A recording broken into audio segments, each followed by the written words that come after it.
السلام علیکم ورحمۃ اللہ وبرکاتہ۔ الحمد للہ والصلاة والسلام علی رسول اللہ، اما بعد۔ واجب الاحترام سامعین و سامعات، دارالتحقیق فیصل آباد اور مجلس تحفظ سنت پاکستان کے زیر اہتمام علم الفتن والملاحم کے عنوان کے تحت الاربعین فی الفتن یعنی 40 احادیث کے مجموعہ میں سے 7ویں حدیث پیش خدمت ہے، جس کا عنوان ہے امت مسلمہ کی فتن وغیرہ کے ذریعے مغفرت۔ عن ابی موسیٰ رضی اللہ عنہ قال قال رسول اللہ صلی اللہ علیہ وسلم امتی هذه امت مرحومہ لیس علیہا عذاب فی الآخرہ عذابها فی الدنیا الفتن والزلازل والقتل۔ حضرت ابو موسیٰ رضی اللہ عنہ سے روایت ہے کہ رسول اللہ صلی اللہ علیہ وسلم نے ارشاد فرمایا، میری یہ امت مرحومہ ہے، اس کو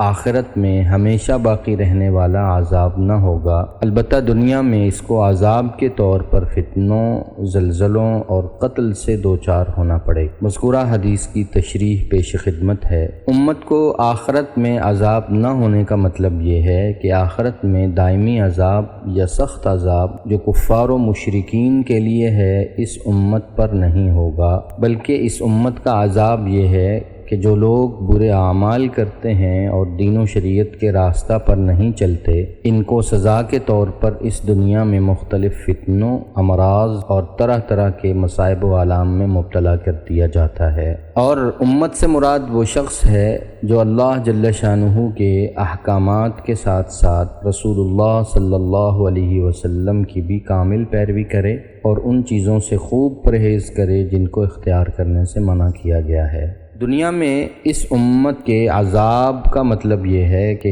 نبی کریم صلی اللہ علیہ وسلم نے ارشاد فرمایا کہ میری امت کے لوگ زمانہ کے جن حادثات سے دوچار ہوتے ہیں، جیسے زلزلے آتے ہیں، مال و جان کو نقصان میں مبتلا کرتے ہیں، سیلاب آتے ہیں، سخت تباہی پھیلاتے ہیں، لوٹ مار ہوتی ہے، مسلمانوں کے جان و مال کو نقصان پہنچتا ہے، یا اسی طرح دیگر آفتیں اور مصیبتیں نازل ہوتی ہیں، اور یہ سب چیزیں ان لوگوں کے گناہوں، خطاؤں اور بداعمالیوں کے کفارے کا سبب بن جاتی ہیں اور آخرت میں ان کے درجات کی بلندی کا باعث ہوتی ہیں۔ مسلمانوں کو جو عذاب قبر میں مبتلا کیا جاتا ہے وہ اس لیے ہوتا ہے کہ ان کے نامہ اعمال میں گناہوں، معصیت کی جو گندگی ہے اس کو عالم برزخ میں دھو دیا جائے اور وہ مسلمان عذاب قبر کی صورت میں اپنے گناہوں سے پاک صاف ہو کر آخرت میں پہنچیں اور وہاں کے عذاب کا منہ نہ دیکھنے پائیں۔ اللہ تعالیٰ امت مسلمہ کو اس کے منصب پر بحال فرمائے اور آخرت میں کامل مغفرت فرمائے، آمین یا رب العالمین۔